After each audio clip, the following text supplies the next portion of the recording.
Bismillahirrahmanirrahim. Assalamualaikum warahmatullahi wabarakatuh. Yang dihormati Dr. Nur Aziam binti Nahar dan yang dikasihi rakan-rakan seperjuangan saya sekalian, InsyaAllah pada hari ini kami dari Kumpulan 10 akan membentangkan pada anda sebuah rencana yang akan dinilai menggunakan 4 prinsip penulisan. Yang pertama, pemerenggangan. Yang kedua, penjelasan. Yang ketiga, kesatuan. Yang keempat dan terakhir, kepautan.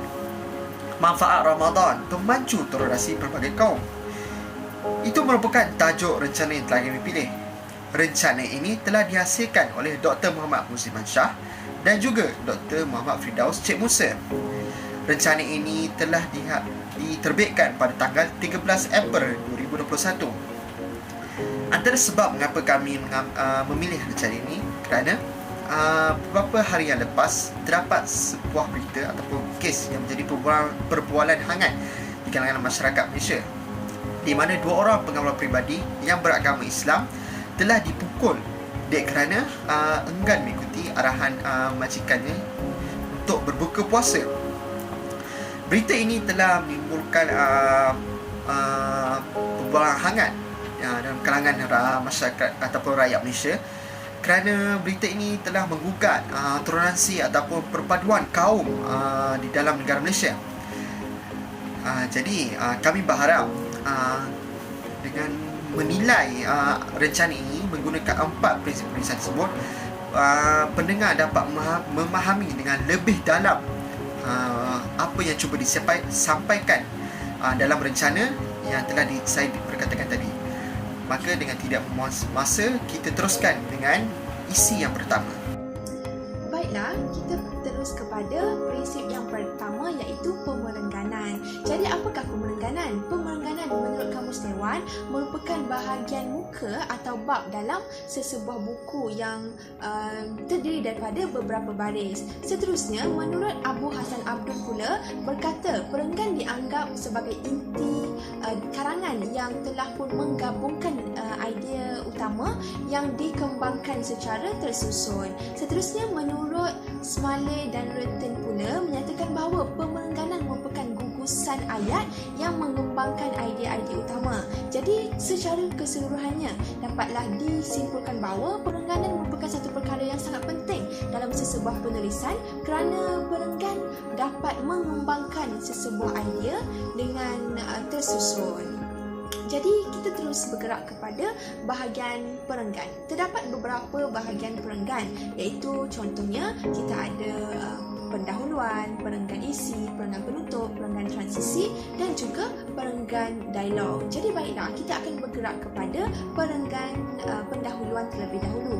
Perenggan pendahuluan merupakan antara perenggan yang penting kerana perenggan pendahuluan merupakan satu tanggapan pertama pembaca kepada penulisan tersebut. Jadi penulisan perenggan pendahuluan perlulah kreatif kerana perkara ini dapat memberi tanggapan awal kepada pembaca untuk meneruskan pembacaan sehingga ke akhir penulisan.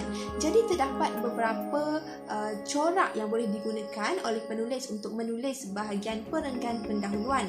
Contohnya, kita ada kontras keadaan, kontras masa, analogi, penglibatan pembaca, anekdot, penceritaan, kenyataan luar dugaan dan akhir sekali ungkapan dan falsafah. Jadi corak-corak ini dapat, jika kita gunakan corak-corak ini, maka ia akan dapat menarik lebih dalam minat membaca kepada pembaca-pembaca yang membaca penulisan kita.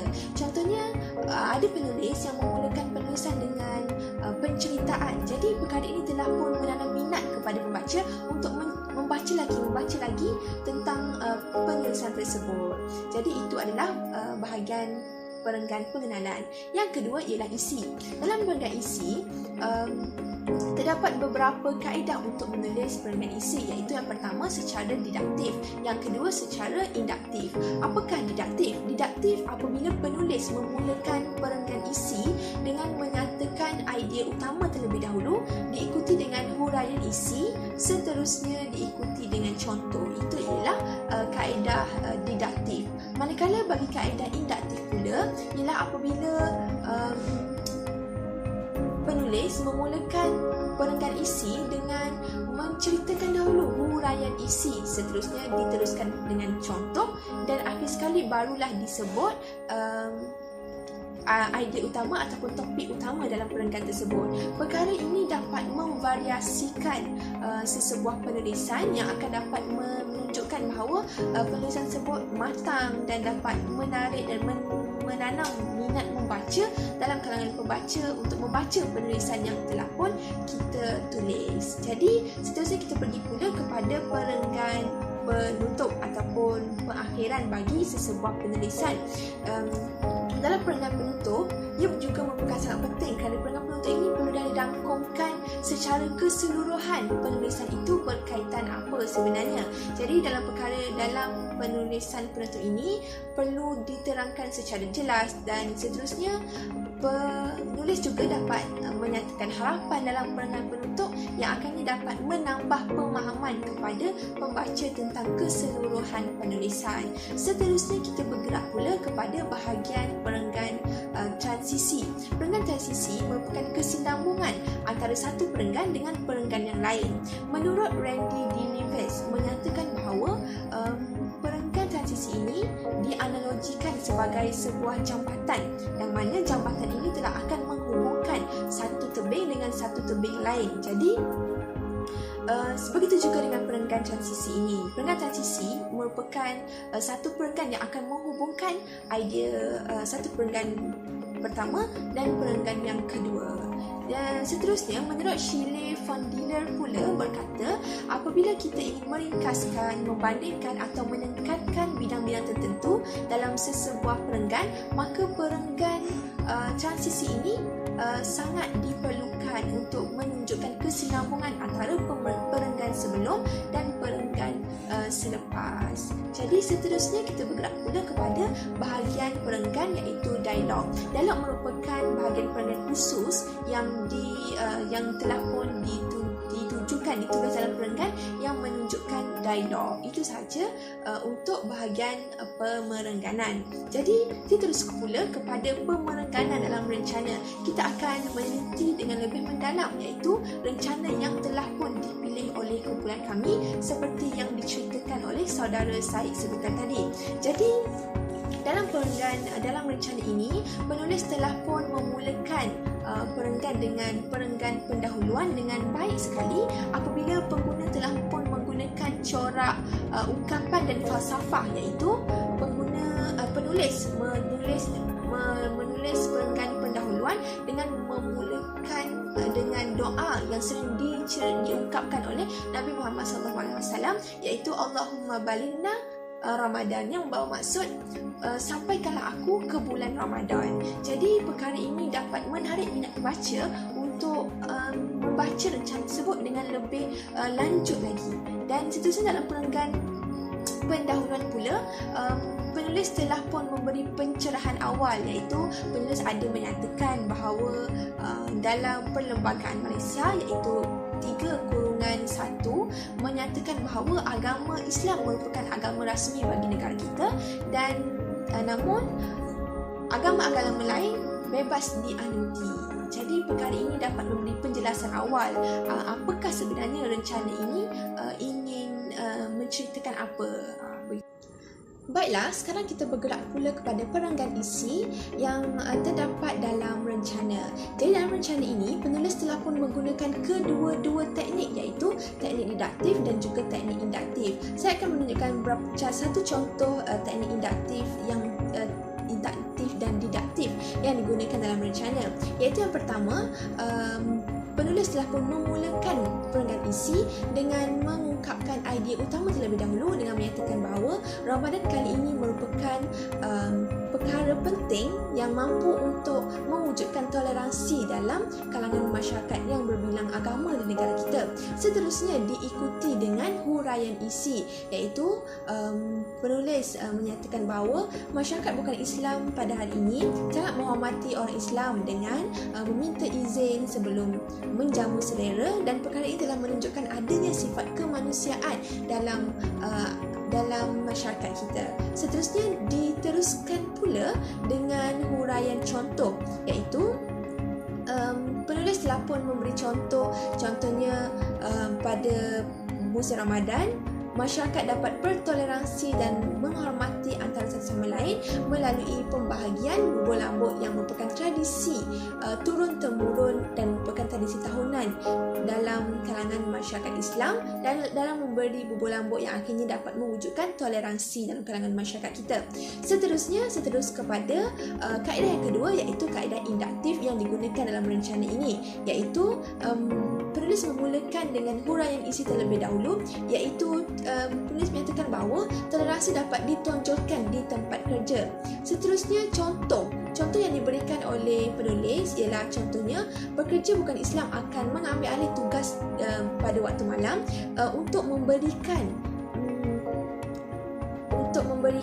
peluang kepada orang Islam untuk menunaikan ibadah dan berbuka puasa di malam hari.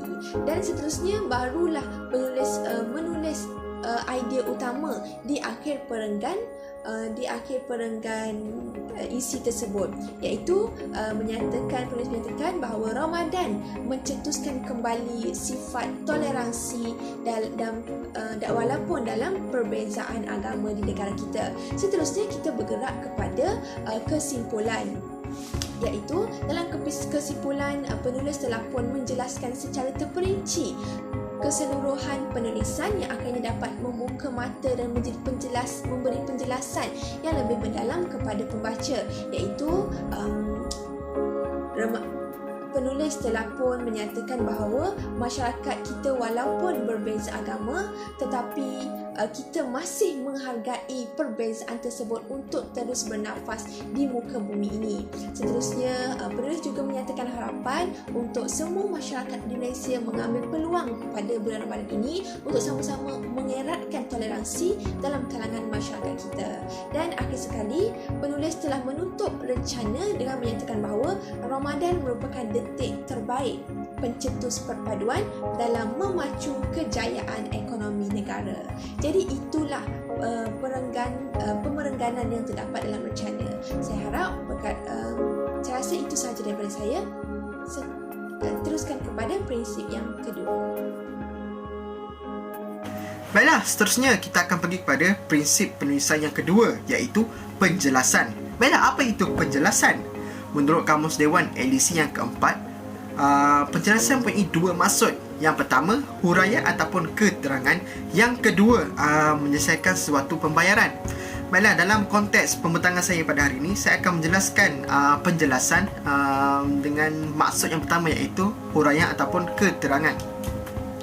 Baiklah, fungsi penjelasan dalam sebuah penulisan adalah supaya penulis dapat menghasilkan sebuah penulisan yang mudah difahami. Apabila sebuah penulisan tersebut mudah difahami, maka para pembaca dapat memahami apa yang ingin disampaikan oleh penulis. Baik, seterusnya kita akan pergi kepada konsep penjelasan. Di sini saya menyatakan 4 konsep penjelasan. Yang pertama, mudah dibaca. Maka apabila kita mengamalkan ataupun seseorang penulis mengamalkan konsep penjelasan, maka penulisan ataupun hasil karya yang ditulis perlulah mudah dibaca, tidak begitu rumit. Yang kedua, konsep penjelasan yang kedua, jelas dan mudah difahami. Maka penghasilan sebuah penulisan yang mengamalkan konsep penjelasan perlulah mudah difahami oleh para pembaca. Yang ketiga, tidak samar-samar. Apabila sebuah penulisan yang dihasilkan dilihat sama-sama, maka tidak tercapai konsep penjelasan yang cuba disampaikan. Dan yang terakhir, tiada ruang untuk disalah tafsirkan. Apabila mengamalkan konsep penjelasan, maka perlu elak sebarang ruang ataupun peluang bagi pembaca untuk menyalah tafsirkan sebuah maksud ayat ataupun sebuah penulisan. Baiklah, kita akan pergi kepada 7 kaedah menjadikan penulisan anda lebih jelas. Baiklah, kita akan pergi pada yang pertama, iaitu fahamkan apa yang anda hendak tulis. Okey, kita akan lihat pada contoh rencana yang telah kami pilih, iaitu manfaat Ramadan, pemacu toleransi pelbagai kaum. Baiklah, dalam tajuk tersebut kita dapat lihat yang penulis ingin menyampaikan manfaat Ramadan dan juga toleransi pelbagai kaum. Bagaimana dalam bulan Ramadan kita dapat lihat manfaat bagi kaum-kaum yang menghormati umat Islam yang berpuasa, toleransi yang mereka amalkan terhadap umat Islam yang menjalankan ibadat berpuasa. Maka dalam rencana tersebut ada bagaimana menerangkan cara-cara untuk menghormati umat Islam yang mengamalkan ibadat puasa. Antaranya melakukan musyarat pada awal pagi, kerana seperti yang kita ketahui, bagi mereka yang berpuasa, pada waktu petang tenaga mereka sudah mula merosak ataupun menurun. Baiklah, yang kedua, kenali pembaca anda. Baiklah, penting kaedah ini kerana apabila kita ketahui siapa yang akan membaca penulisan kita, maka kita akan memilih ayat yang sesuai dengan para pembaca. Contohnya, jika kita ingin menulis untuk para pembaca kita ialah kanak-kanak sekolah, maka perlulah ayat yang ringkas, mudah difahami, seronok dibaca dan tidak begitu rumit. Kita dapat lihat dalam rencana tersebut, ayat-ayat ataupun pembinaan ayat cukup komprehensif, terperincil dan sesuai dengan pembaca akhbar, iaitu pembaca akhbar seperti biasanya kita dapat ketahui, mereka yang dewasa minat membaca rencana-rencana akhbar.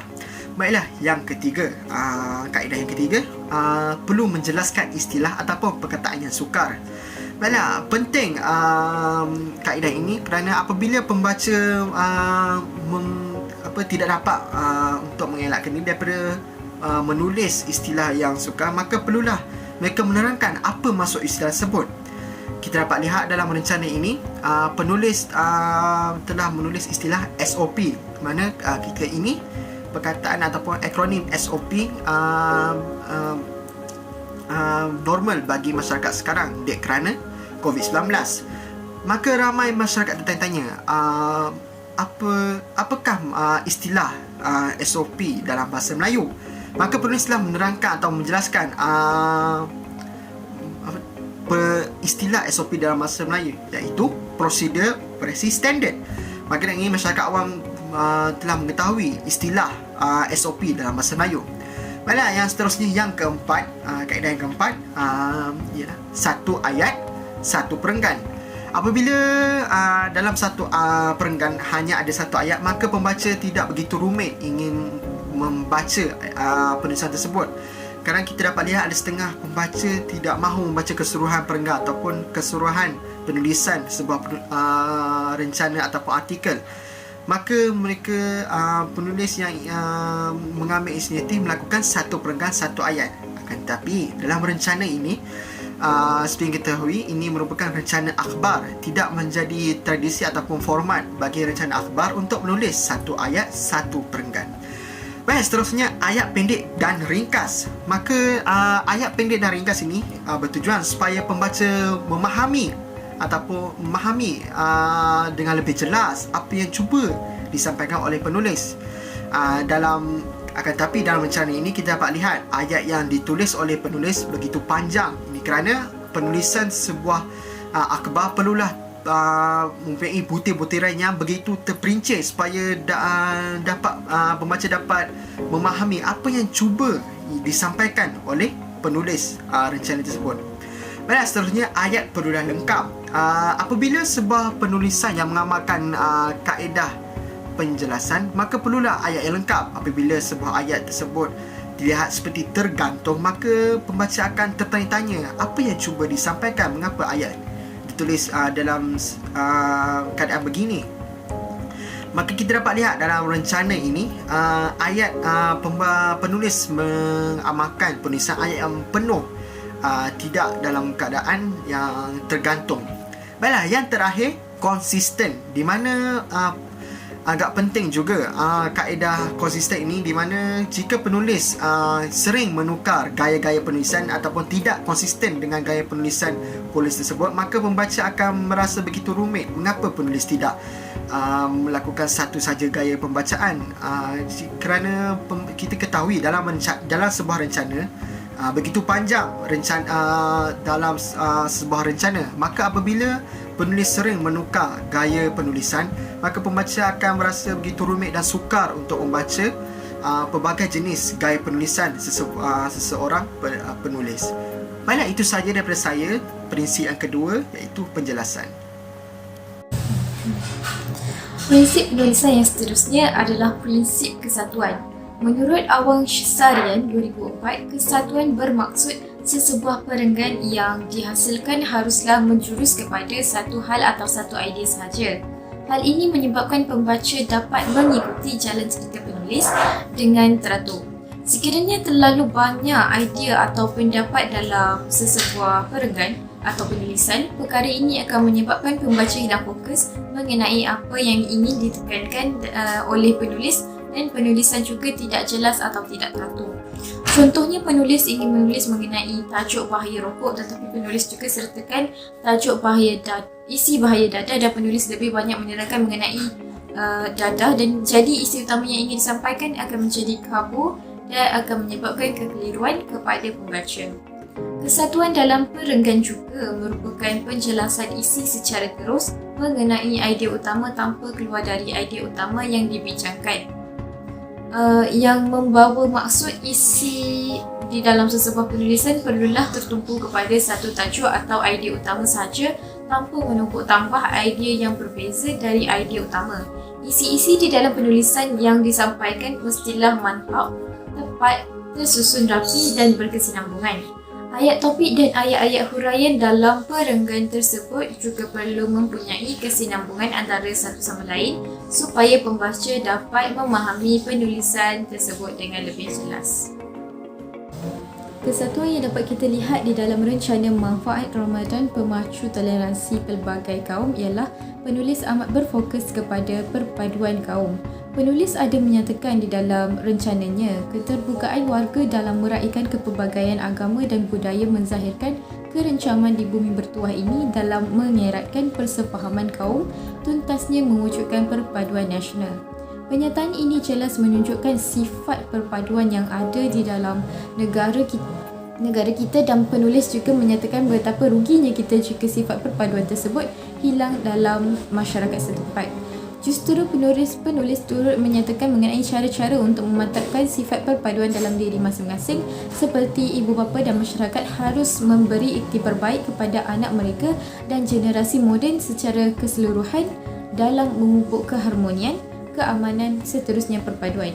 Selain itu, minta izin untuk makan jika rakan sekerja sedang berpuasa dan tidak memakan sesuatu yang dilarang oleh pegangan agama dan budaya kaum lain.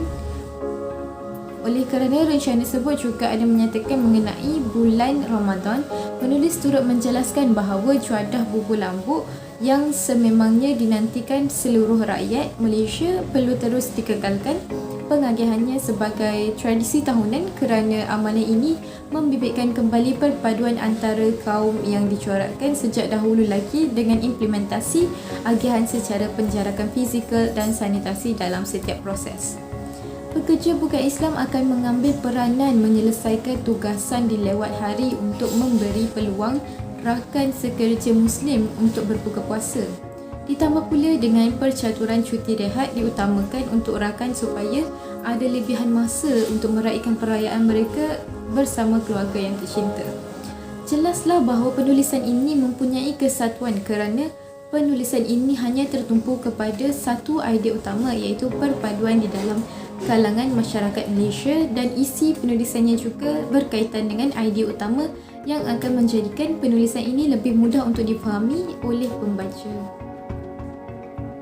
Seterusnya, prinsip yang keempat ialah kepautan. Kepautan perlulah mempunyai koheren. Koheren ialah kesinambungan idea yang terdapat di dalam sesebuah wacana sehingga menjadikan teks itu bermakna. Dipetik daripada Kamus Dewan edisi ketiga DPP Kuala Lumpur 2015. Seterusnya, penggunaan alat penghubung seperti ganti nama diri seperti mereka, beliau dan sebagainya akan membantu kepautan di dalam sesebuah wacana. Seterusnya, pengulangan ayat ataupun isi yang penting juga perlu dilakukan oleh penulis agar pembaca dapat melihat kepautan daripada setiap perenggan yang ditulis. Seterusnya, pendandu wacana juga sangat penting untuk mewujudkan pertautan dan kesinambungan idea antara sebahagian teks dengan yang lain sehingga membentuk kepautan.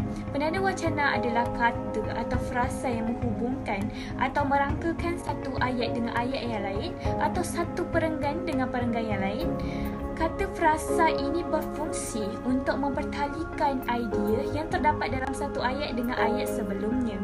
Terdapat dua jenis penanda wacana, iaitu yang melanjutkan idea sebelumnya dan yang menunjukkan pertentangan dengan idea dalam ayat sebelumnya.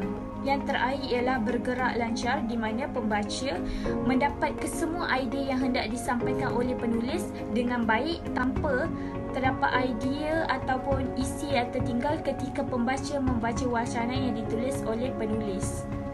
Seterusnya, kepautan pertama yang terdapat di dalam rencana yang kami pilih ialah perpaduan. Penulis sangat menekankan konteks perpaduan dalam rencana ini di setiap perenggan dan sering diulang-ulang olehnya sehingga perenggan yang terakhir.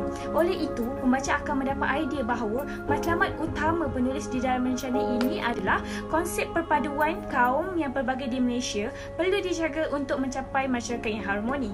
Yang kedua, toleransi. Toleransi ini dapat dilihat sangat berkait rapat dengan ayat persefahaman. Ini kerana dengan adanya persefahaman yang baik akan mewujudkan sikap toleransi sesama kaum di Malaysia.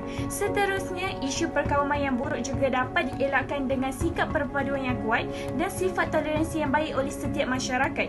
Jadi, hasil daripada kesinambungan idea ini telah membentuk satu wacana yang bermakna kerana ketiga-tiga konteks itu berkisar tentang idea yang sama, iaitu perpaduan. Penggunaan alat penghubung yang baik juga mempengaruhi ayat kepautan di dalam sesebuah rencana.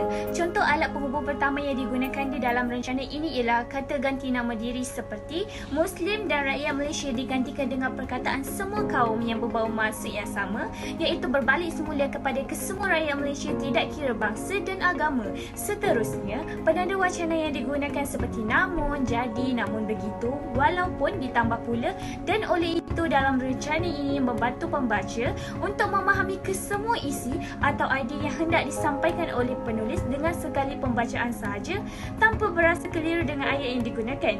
Dengan itu, kesinambungan isi dengan ayat yang seterusnya dan ayat sebelumnya jelas dapat dilihat oleh para pembaca. Begitulah tadi keempat-empat prinsip yang terdapat dalam penulisan. Semoga video ini dapat memberi manfaat kepada semua penonton. Itu sahaja daripada kumpulan kami. Terima kasih. Assalamualaikum.